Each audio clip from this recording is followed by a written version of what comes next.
దీపావళి ముందు యమదీపాన్ని ఎప్పుడు ఏ దిశలో పెట్టాలి, ఆ యమదీపం విశిష్టత ఏమిటో తెలుసుకుందాం.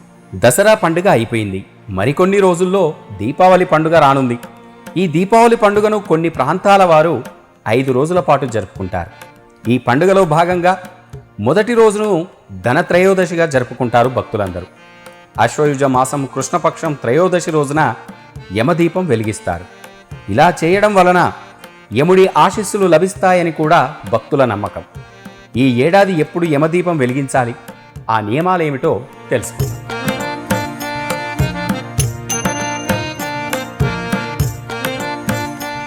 ఐదు రోజుల దీపావళి పండుగలో మొదటి రోజున ధనత్రయోదశిగా జరుపుకోవాలి.